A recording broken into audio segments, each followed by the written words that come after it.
Mereka terus mengikut kami ke bawah, kemudian mendapati suster Anti di bawah. Kemudian mereka naik, dapat lagi suster Ella yang sekarang sudah ada di almarhum. Kemudian mereka dapat lagi suster Chris. Saya sendiri mereka tidak dapat karena saya sembunyi di antara tebing dan juga akar-akar. Kemudian mereka mengumpulkan ketiga suster ini. Kemudian mereka semakin membabi buta. Mereka mulai menelanjangi suster.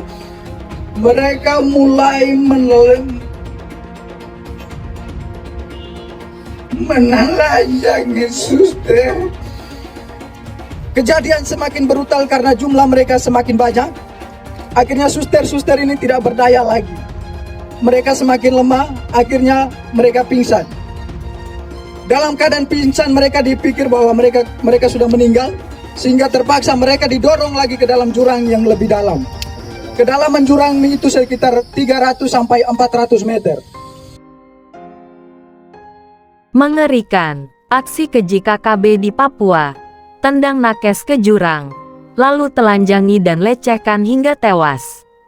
Sejumlah tenaga kesehatan menjadi korban aksi keji kelompok kriminal bersenjata KKB OPM di distrik Kiwirok, Kabupaten Pegunungan Bintang, Papua. Mereka ditendang ke jurang, ditusuk, ditelanjangi dan dilecehkan hingga tewas. Dikutip dari Detikcom, tindakan biadab anggota KKB itu diungkapkan seorang nakes yang selamat, Marcelinus Ola Atanila. Dia bersama 8 nakes lainnya telah tiba di Jayapura pada Rabu tanggal 8 Mei tahun 2024, pagi usai dievakuasi menggunakan helikopter TNI. Kami tidak pernah terpikir kalau akan terjadi penyerangan terhadap kami, nakes, sehingga kami diam tenang, ujar Marcelinus mengawali kisahnya saat ditemui wartawan di lapangan Makodam 17 Cenderawasih, Jayapura. Dituturkannya, pada pukul 7 waktu Indonesia Timur para nakes yang tengah bertugas di Puskesmas Kiwirok mendapat informasi dari masyarakat bahwa teroris KKB akan menyerang TNI Polri. Saat itu para nakes diminta tetap tenang dan bersiaga untuk langsung memberi perawatan korban luka dari penyerangan itu. Pada pukul 9 waktu Indonesia Timur baku tembak antara TNI Polri dengan teroris KKB mulai terjadi. Sementara para nakes tetap bersiaga di puskesmas. Jadi kami nakes tidak berpikir takut karena sudah ada pernyataan KKB untuk membantu mereka kalau ada yang terluka saat terjadi kontak tembak dengan TNI, ungkap Marcelinus. Tapi, pernyataan teroris KKB yang sebelumnya menjamin keamanan nakes ternyata hanya bohong belaka. Pada sekitar pukul 9:05 waktu Indonesia Timur anggota teroris KKB langsung menyerang puskesmas. Kaca-kaca dipecahkan dan langsung disiram bensin lalu dibakar. Pada pukul 9:10 waktu Indonesia Timur mereka semakin brutal. Mereka masuk ke dalam barak dokter dan menyerang petugas.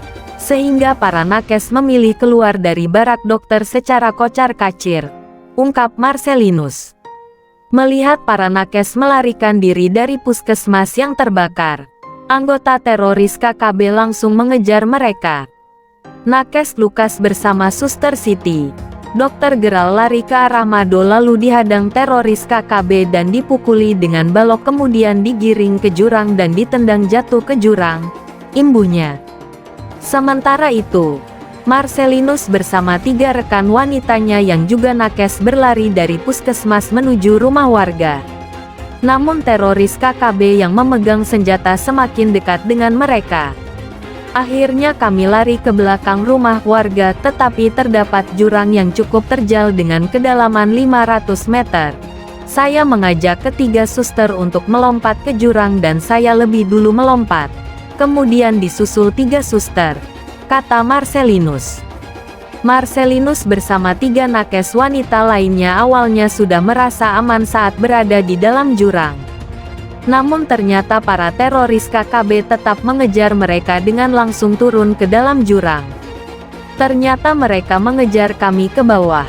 Sehingga pertama ketemu suster inisial A, kemudian menangkap suster inisial G, kemudian menangkap suster inisial K. Saya sendiri tidak didapat mereka karena sembunyi di antara tebing dan akar-akar, ungkapnya. Kemudian ketiga suster ini ditelanjangi dengan cara merobek pakaiannya dengan parang. Setelah ditelanjangi kemudian dianiaya secara tidak manusiawi. Paha mereka ditikam, muka ditonjok, dan pelecehan seksual hingga pingsan. Akhirnya ditinggalkan, karena mungkin dikira sudah mati, sehingga didorong lagi ke dalam jurang yang lebih dalam sekitar 300 meter. Lanjutnya, seorang suster akhirnya tewas akibat penganiayaan yang dilakukan teroris KKB tersebut. Demikian juga Dr. Geral Sukhoi didorong ke jurang dan hingga saat ini belum ditemukan. Kami berada dalam jurang selama 3 hari dan pelan-pelan kemudian naik ke atas dan ditemukan anggota TNI dan satu persatu dari nakes bisa terselamatkan oleh TNI, pungkasnya.